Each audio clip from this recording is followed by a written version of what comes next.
میں نے قرآن مجید کے پہلے پارے میں سے ایک آیہ کریمہ کا کچھ حصہ تلاوت کیا ہے۔ اللہ کریم نے ارشاد فرمایا کہ فَكُلَّمَا جَاءَكُمْ رَسُولٌ بِمَا لَا تَهْوَىٰ، فرمایا تو کیا جب تمہارے پاس کوئی رسول وہ چیز لے کے آ جاتے ہیں جو تمہارے نفس کی خواہش نہیں، پیغمبر ایسی چیز تمہارے پاس لے آئے جن کو تمہاری خواہش، تمہارا نفس قبول نہیں کرتا، لا تہوی انفسکم مستکبرتم، جن کو تمہارا نفس قبول نہیں کرتا تو پھر تم تکبر کرتے ہو، تمہارے نفس پر وہ چیز گراں گزرتی ہے، تمہاری خواہش کے وہ چیز خلاف ہوتی ہے، تمہاری مرضی کے مخالف ہوتی ہے، پھر وہ تم اس سے تکبر کرتے ہو۔ فَفَرِيقًا كَذَّبْتُمْ، تو ایک گروہ ان میں سے انبیاء کو جھٹلاتا ہے، معاذ اللہ، ایک گروہ کیا کرتا ہے؟ نبیوں کو جھٹلاتا ہے، نبیوں کو، اور دوسرا اس سے بھی آگے بڑھ جاتا ہے، وَفَرِيقًا تَقْتُلُونَ، اور ایک گروہ ان کو شہید کر دیتا ہے۔ انبیاء کرام علیہم السلام کی جو تعلیمات ہوتی ہیں وہ کامل، اکمل اور مکمل ہوتی ہیں۔ انبیاء کرام علیہم السلام معصوم ہوتے ہیں۔ نبیوں میں معاذ اللہ نہ ظاہری طور پر کوئی نقص ہوتا ہے نہ باطنی طور پر نقص ہوتا ہے۔ اللہ تعالیٰ انبیاء کرام علیہم السلام کو بڑے قبیلوں میں پیدا فرماتا ہے، ان قبیلوں میں جو اس دور کے اندر لوگوں میں بڑی قدر کی نگاہ سے دیکھے جاتے ہیں، ان میں نبی آتے ہیں۔ انبیاء کرام کو اللہ تعالیٰ حسن و جمال دیتا ہے، قد و قامت دیتا ہے، ان کو اللہ تعالیٰ پر وجیح چہرے دیتا ہے، کامل تعلیمات دیتا ہے۔ اور سب سے بڑی بات یہ ہے کہ انبیاء معصوم ہوتے ہیں، ان کے اندر کوئی نفسانی خواہش ہی نہیں ہوتی، نبی کوئی خطا کرتے ہی نہیں، کامل مکمل اکمل تعلیم نبی لے کے آتے ہیں۔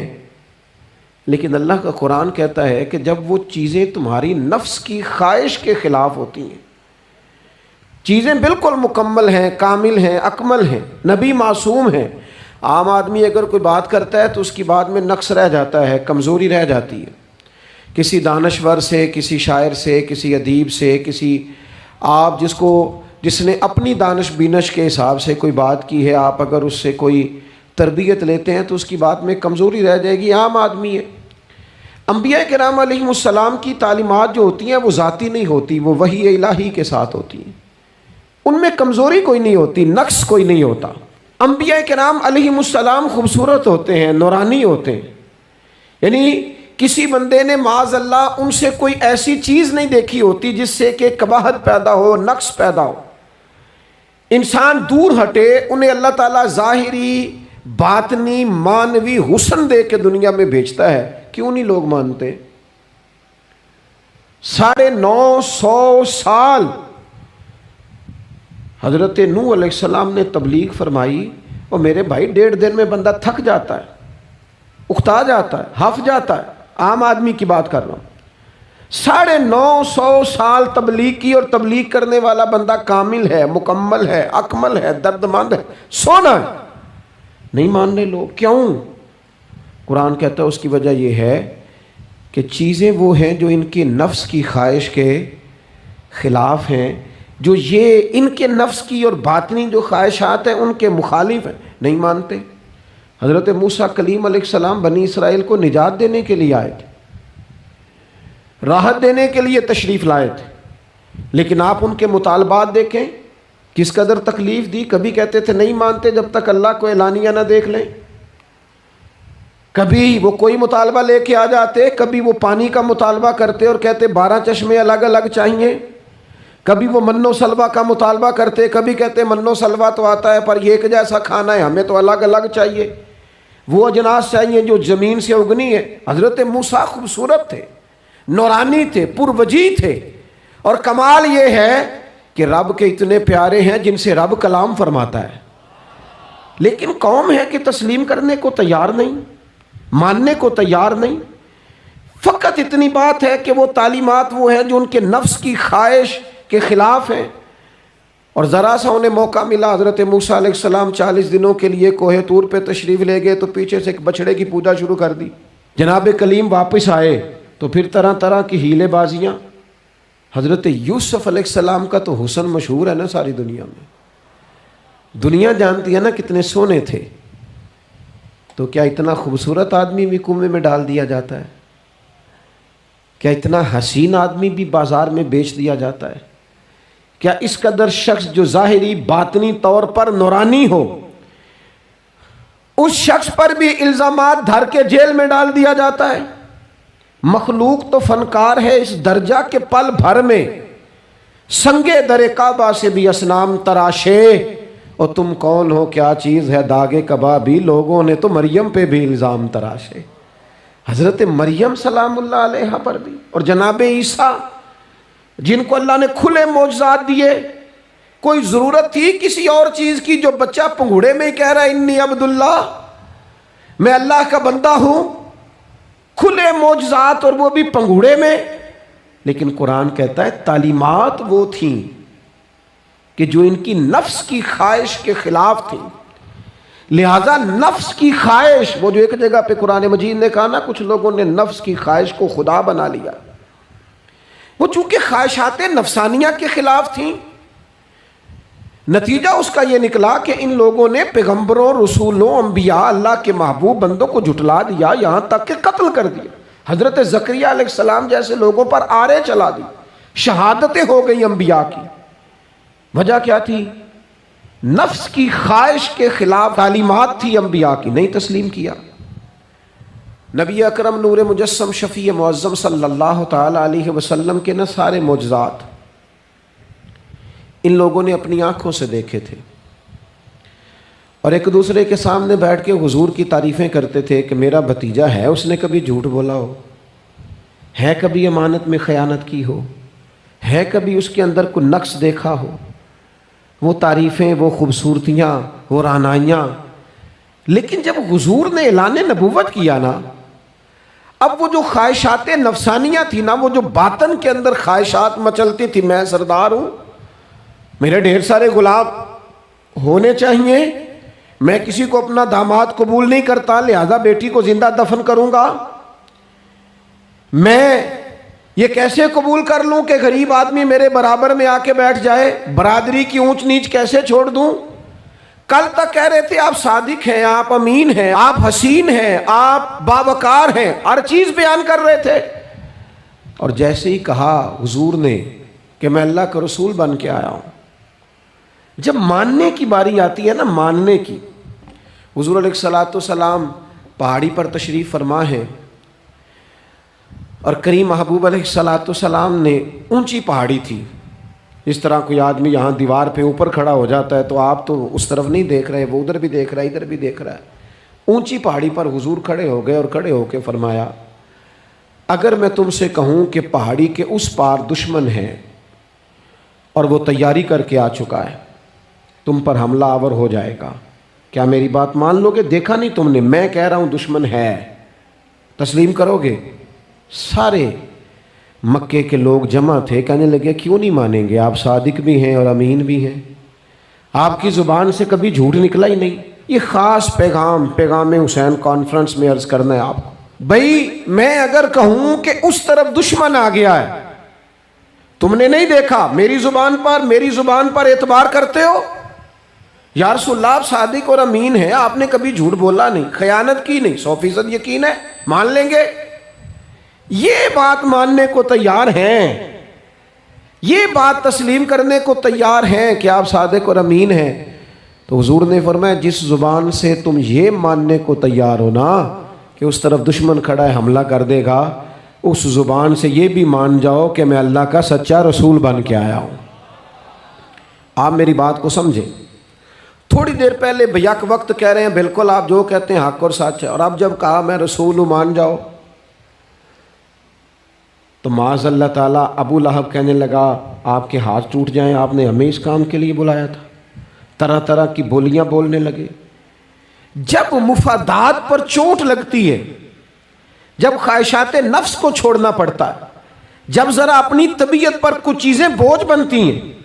میرے اصحاب قبلہ عالم فرمایا کرتے تھے ہمارے دشمن جب ہم پر تنقید کرتے ہیں تو کئی باتیں غلط بھی کرتے ہیں لیکن کچھ باتیں ٹھیک بھی ہوتی ہیں، بجائے اس کے کہ ہم اسی وقت اٹھ کے قبول کریں، تسلیم کریں کہ جناب یہ بات جو آپ نے کیا یہ بالکل ٹھیک ہے، میں کھلے دل سے اس کو قبول کرتا ہوں. اتنی جرت کون کرے؟ اتنی ہمت کا مظاہرہ کون کرے؟ وہ چیزیں جو ہمارے نفس کی خواہش کے خلاف ہوتی ہیں ہم قبول کرنے کو تیار ہی نہیں ہوتے.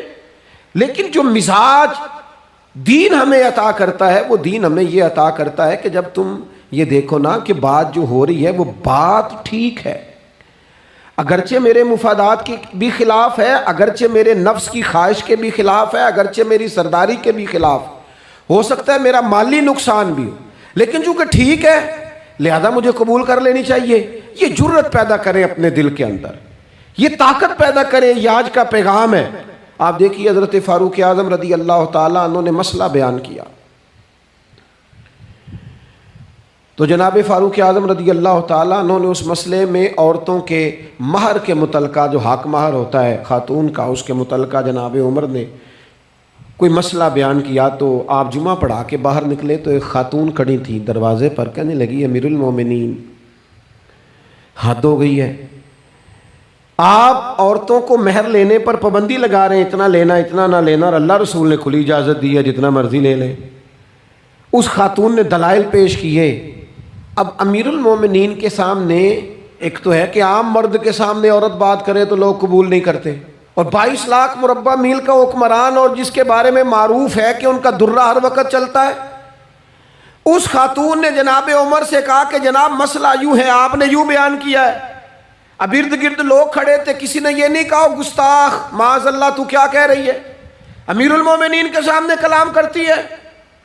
بات حق تھی، کسی نے جرت نہیں کی. ایک شخص حضرت عمر سے کہنے لگے حضور آپ کچھ بولتے کیوں نہیں، کوئی تبصرہ کریں. فرمانے لگے بولنا کیا ہے، ایک مرد نے خطا کی ہے اور ایک عورت ٹھیک کہہ رہی ہے، اس کی بات درست ہے، میں کھلے دل سے قبول کرتا ہوں. نفس پر گرچہ چوٹ لگتی ہے اسے قبول کریں. کیوں حق کے معاملے میں حضرت صاحب بندے بڑے اچھے ہیں، قبلہ بڑے نفیس آدمی، اور جناب ان کی طبیعت بڑی اچھی ہے، تو پھر آپ قبول کر لیں ان کی بات کو. کہتے ہیں آپ دعا کریں میرے لیے میں قبول کر لوں، آپ دعا کریں میں ٹھیک ہو جاؤں. او خدا کے بندے، جسے تو ٹھیک سمجھ رہا ہے اس کی بات کو قبول کر، اس بات کا قائل ہو جا، اس پر عمل کر. ہمارے مزاجوں میں وہ جو نفسانی خواہشات کا غلبہ ہے آج بھی پوری طرح وہ ہمیں اپنی لپیٹ میں لیے ہوئے، ہم سمجھنے کو تیار نہیں ہوتے. حق حق ہوتا ہے، اور جب حق واضح ہو جائے پھر نفسانی خواہشات کو نہ دیکھو.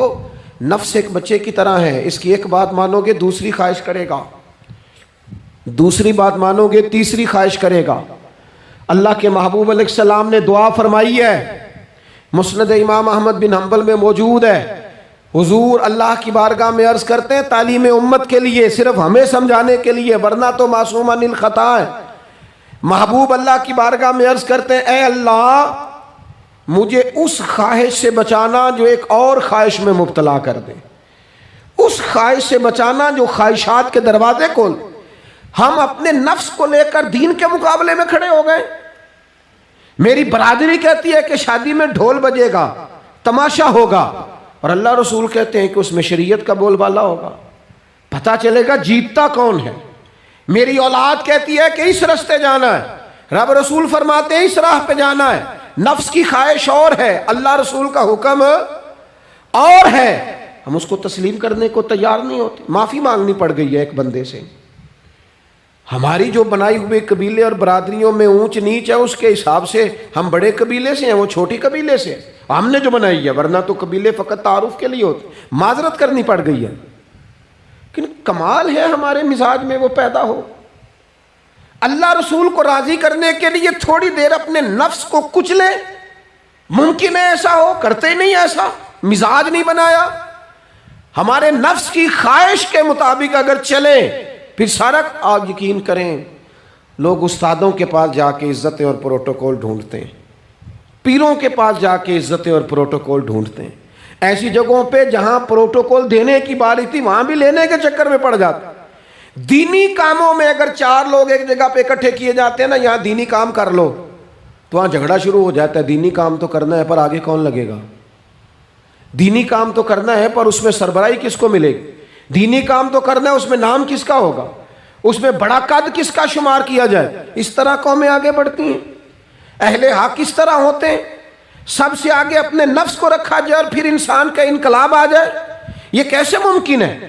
حضرت ابو ذر غفاری، میں قربان اس شخص پر، سیدنا ابو ذر غفاری اس امت کے درویش فقیر، ایسا شخص جس کے بارے میں محبوب نے فرمایا زمین کے اوپر اور آسمان کے نیچے میرے ابو ذر سے سچا بندہ کوئی نہیں۔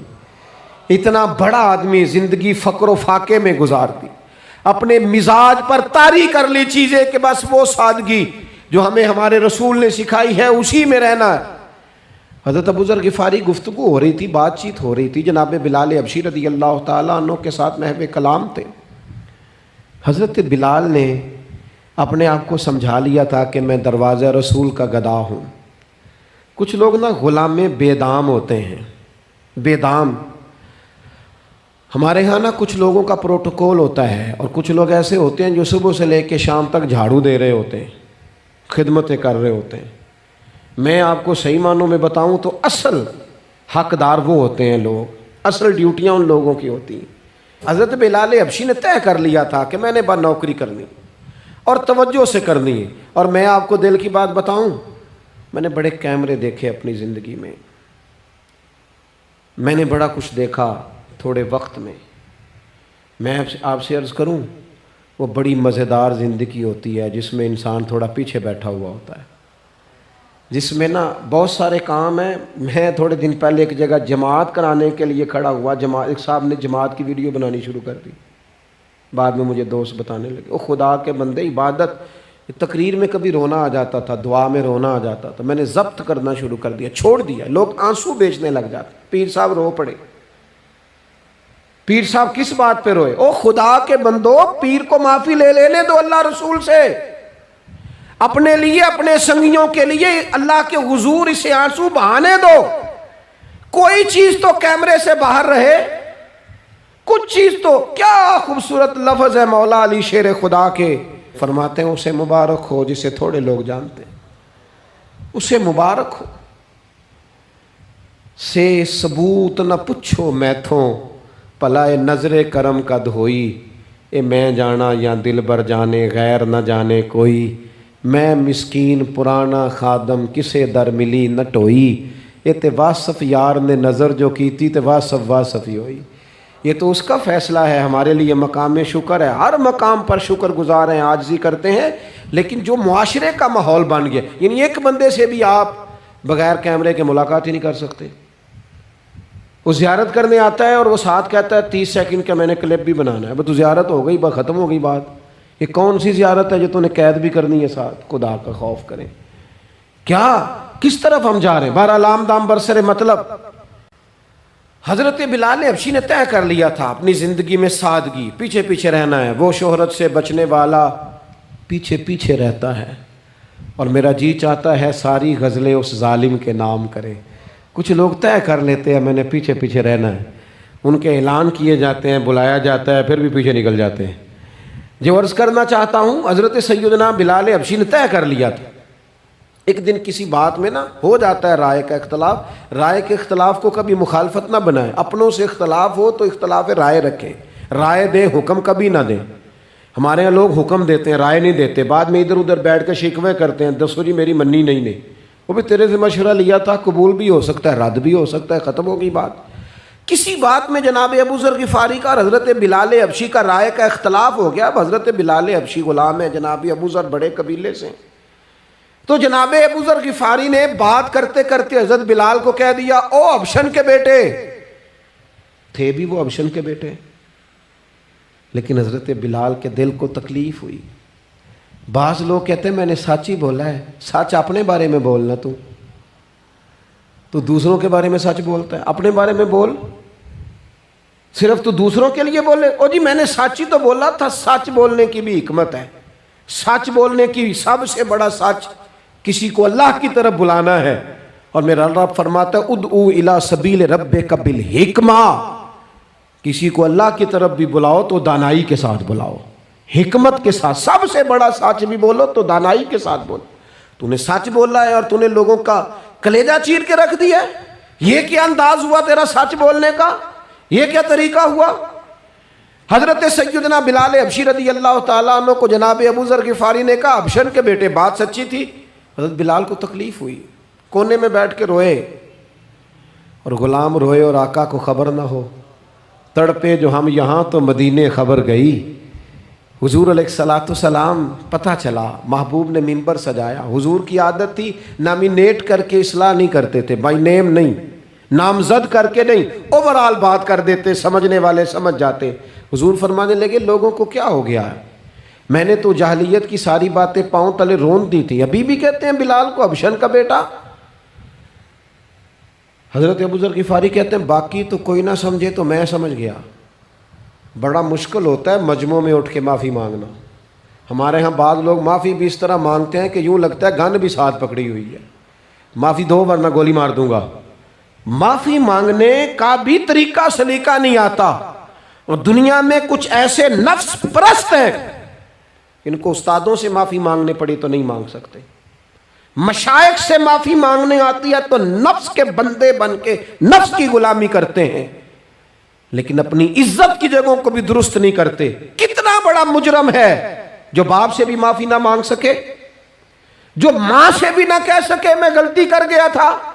اتنی بڑی نفس پرستی. تو نے آقا بنا لیا اپنے نفس کو اپنا. مجمعوں میں معافی مانگنا, اعتراف کرنا, حق کو قبول کرنا, اپنے نفس کو ذبح کرنا. حضرت ابو ذر غفاری مجمع کے بیچ اٹھ کے کھڑے ہوئے, چمکتا دمکتا چہرہ, قبولیت حق کا جذبہ, اپنے نفس کو چیر دینا اور اس پر پاؤں رکھ کے رب رسول کا قرب حاصل کرنے کا ذائقہ. جناب ابو ذر غفاری حضرت بلال کے قریب گئے اور پھر ان کے سامنے لیٹ گئے, رو کے کہنے لگے حبشن کے بیٹے اٹھا اپنا پیر اور رکھ میرے سینے پہ. میں اس قوم کو بتانا چاہتا ہوں کہ تھا تو حبشن کا بیٹا, پر جب سے مدینے والے کا کلمہ پڑا ہے کائنات میں عزت والا ہو گیا ہے. یہ دیکھو کس نے ذروں کو اٹھایا اور صحرا کر دیا, کس نے قطروں کو ملایا اور دریا کر دیا, کس کی حکمت نے یتیموں کو کیا در یتیم اور غلاموں کو دنیا بھر کا مولا کر دیا. ہمارا نفس کی خواہش بچی, رشتے نہیں بچے. ہمارے نفس کی خواہش بچی, تعلقات نہیں بچے. نفس کی خواہشیں بچی, ہمارے اپنے نہیں بچے. نفس کی خواہشیں بچی, مال جمع ہوا, دیانتداری نہیں بچی, وعدوں کی پابندی نہیں بچی, تجوریاں بھر گئیں, روحیں اجڑ گئیں, بددیانتی سے رزق حرام سے کمایا ہوا مال, کاریں کوٹھیاں بنگلے بن گئے, باطن اجڑ گیا.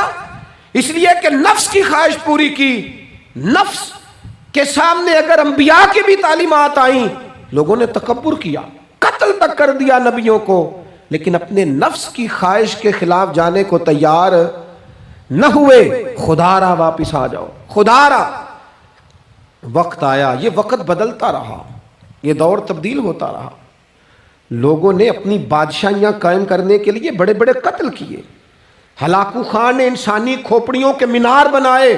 لوگوں نے بڑے بڑے ظلم کیے, جبر کیے, خوف اور ہراس پھیلایا. اپنے اقتدار پکے کرنے کے لیے بڑے بڑے جبر کیے. پھر کیا ہوا؟ ایسی ایسی بیماریاں لگیں جن کے علاج ہی کوئی نہیں تھے دنیا میں.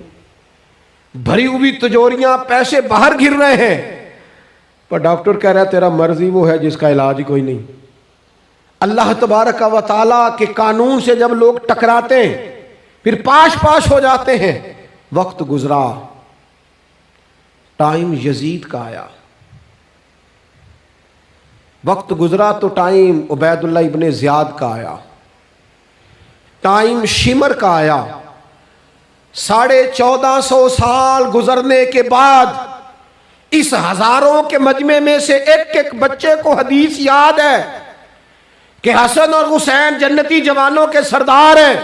بتاؤ یزید کو نہیں آتی تھی, شمر کو نہیں پتا تھا, کلمہ تو پڑھتے تھے نا. یہ عبید اللہ ابن زیاد کو نہیں پتا تھا. نبی پاک علیہ السلام کے کندھوں پر حسنین رہے, ان سب کو پتہ نہیں تھا؟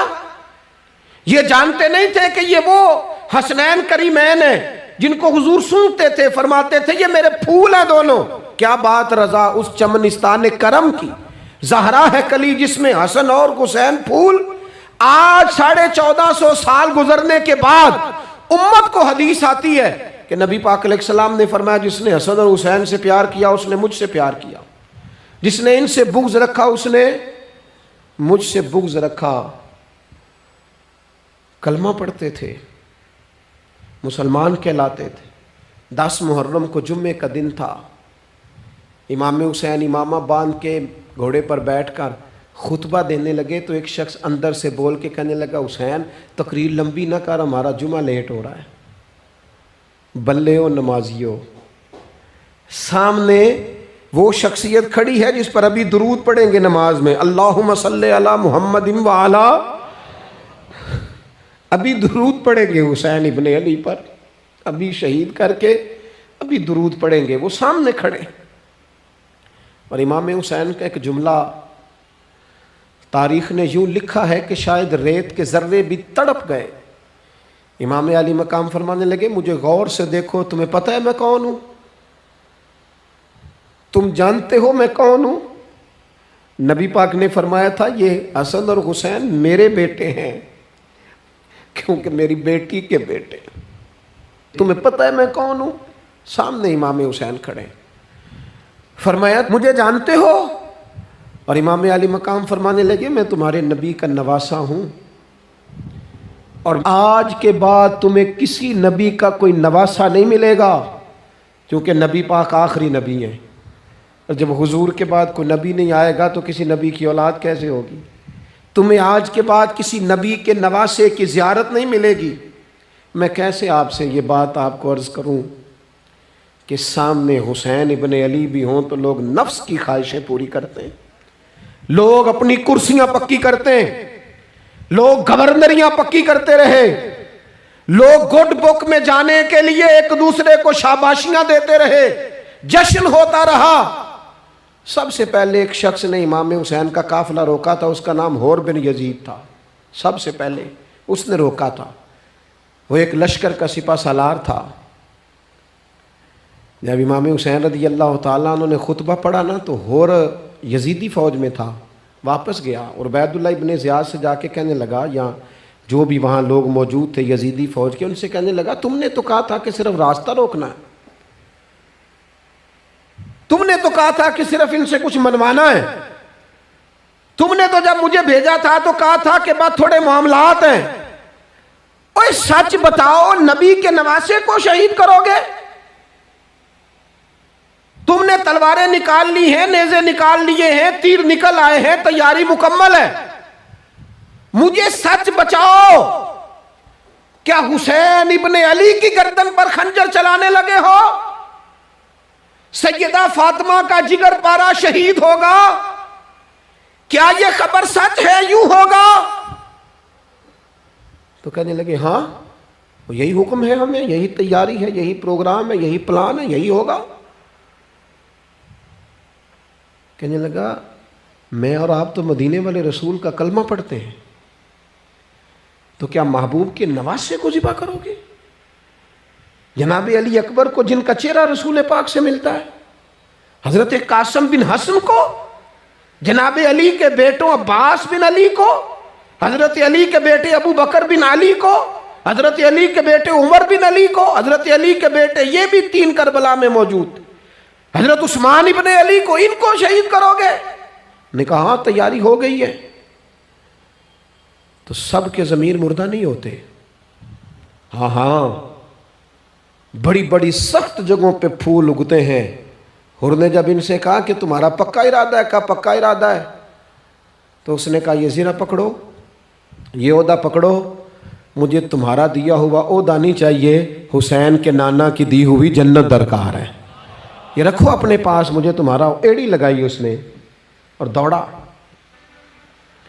اور امام حسین کے قدموں میں گیا، کہنے لگا حضور میں مجرم ہوں،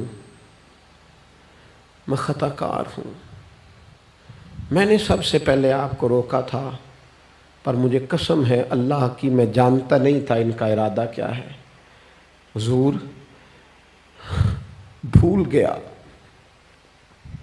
غلطی کر بیٹھا، یہ اندھے ہوں گے، ان کی آنکھوں پہ پٹی بندی ہوگی، اور مجھے تو پتہ ہے نا کہ دنیا کو پھر محمد کا نواسہ نہ ملے گا، مجھے خبر ہے۔ اگر معافی مانگوں تو معاف کر دو گے؟ پہلا مجرم ہوں، میں نے روکا ہے۔ اگر آ جاؤں تو قبول کر لو گے؟ یہ ظرف، یہ حوصلے، یہ توانائیاں اگر ہیں تو سیدہ فاطمہ کے دودھ میں ہیں، یہ شیر خدا کی تربیت میں ہیں، یہ محبوب نے جو ان کی زبانوں کو چوسا تو اس کرم میں ہے۔ حضرت امام حسین نے اٹھ کے سینہ یوں چوڑا کیا، ہاتھ پھیلائے، فرمایا آجا، لگ جانا میرے سینے کے ساتھ، تو آ جانا، تو نے دیر کی، ہم تو پہلے سے منتظر تھے، تو آ جا، تیری ساری معاف ہیں۔ ہور کے مقدر جاگے، امام علی مقام کے لشکر میں شامل ہوا۔ بعض نے لکھا ہے جو لوگ ابتدا میں شہید ہوئے امام حسین کی طرف سے، ان میں ہور شامل۔ خدا را، کچھ خواہشات، کچھ نفسانی باتیں چھوڑ دو۔ سارا دن اپنے آپ کو ہی منواتے رہنا، اپنی ضد کے سامنے لوگ بڑے بڑے ادارے تباہ کر دیتے، بڑی بڑی جماعتیں تباہ ہو گئیں، بڑے بڑے آستانے خیر کے ٹوٹ گئے، لیکن ہماری انا، ہماری ضد، ہمارا تکبر، ہماری اپنے لیے خواہشات یہ ختم نہ ہو سکیں۔ امام حسین رضی اللہ تعالیٰ عنہ کو جن لوگوں نے شہید کیا، انہیں حضور کا خون نظر نہیں آیا، نفس کی خواہشیں نظر آئیں، جائیدادیں نظر آئیں، لیکن پتہ ہے کمال کیا ہے؟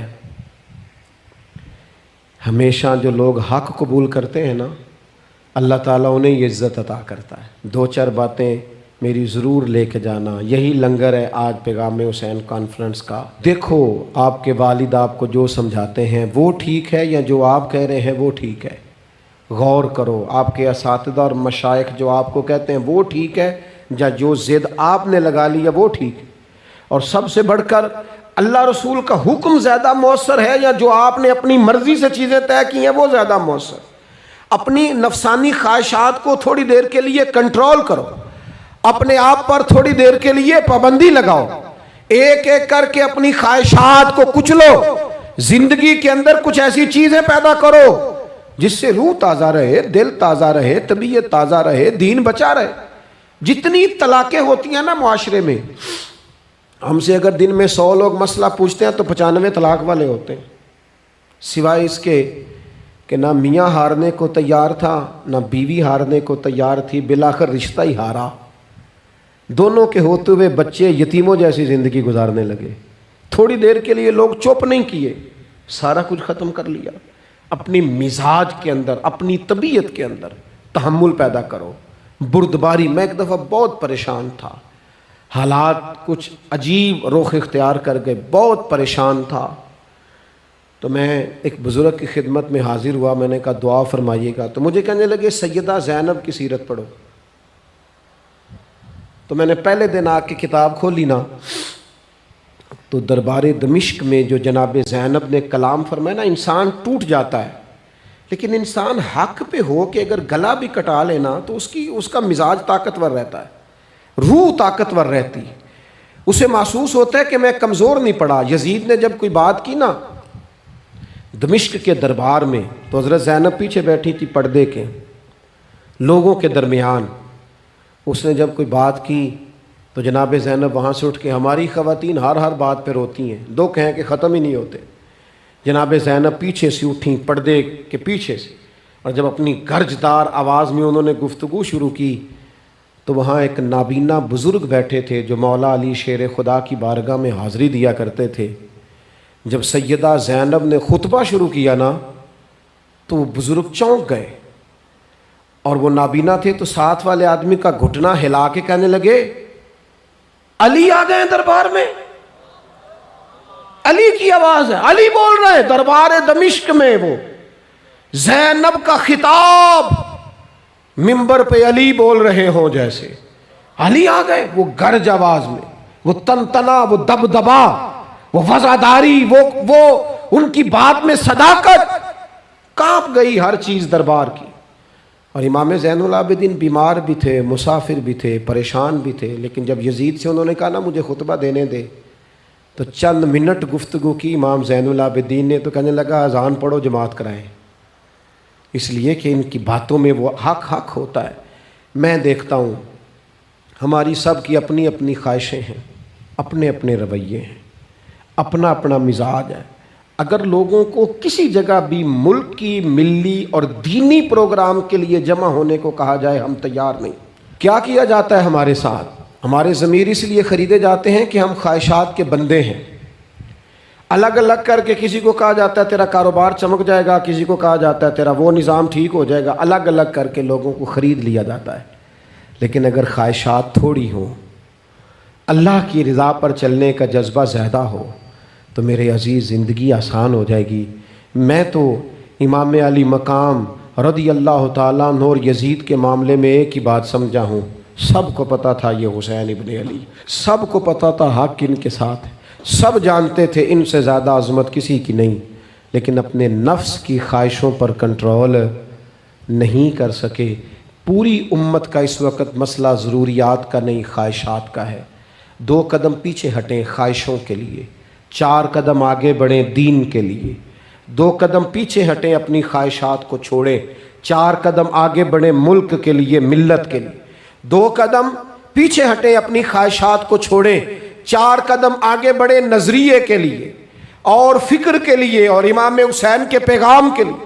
آج میں آپ سے گزارش کروں گا، اگر انا بچاؤ گے تو روحانیت نہیں بچے گی، اگر نام بناؤ گے تو کام نہیں ہوگا۔ فاضل بریلوی نے کہا تھا بے نشانوں کا نشان مٹتا نہیں، ہمارا تو مٹتے مٹتے بھی نام ہو ہی جائے گا۔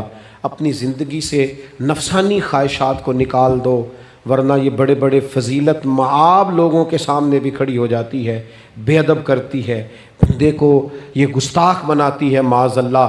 بڑی جگہ انسان زیادتیوں پہ، آج بھی کچھ لوگ کہتے ہیں فلاں آدمی اتنا نیک ہے تو پھر فلاں بندہ مخالفت کیوں کرتا ہے؟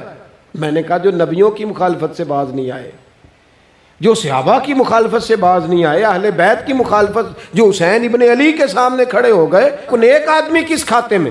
اللہ کا قرآن کہتا ہے یجاہدون فی سبیل اللہ ولا یخافون لومۃ لائم ذالک فضل اللہ یؤتیہ من یشاء۔ کچھ لوگ اللہ کے راستے میں جہاد کرتے ہیں تو لوگ ان کی ملامت بھی کرتے ہیں، انہیں برا بھی کہتے ہیں، پر وہ کسی کی پرواہ نہیں کرتے۔ یہ ان پر اللہ کا فضل ہے، اور یہ فضل رب جسے چاہتا ہے اسے عطا کرتا ہے۔ آپ حضرات آج اس محفل سے یہ لنگر لے کے جائیے گا کہ کہیں میری روحانیت کے سامنے میری نفسانی خواہشات تو نہیں کھڑی ہو گئیں۔ تھوڑا سا 2 قدم پیچھے ہٹنا ہے، ہم نے امام علی مقام سے فیض لینا ہے، امام حسین کی عظمتوں کو سلام کرنا ہے۔ سر اٹھا کے جینا چاہتے ہو تو امام حسین کا طریقہ اپنا لو، ان کے رستوں کے مسافر بن جاؤ۔ زندگی وقار کے ساتھ گزرے گی، خودداری کے ساتھ گزرے گی، عزت نفس کے ساتھ گزرے گی۔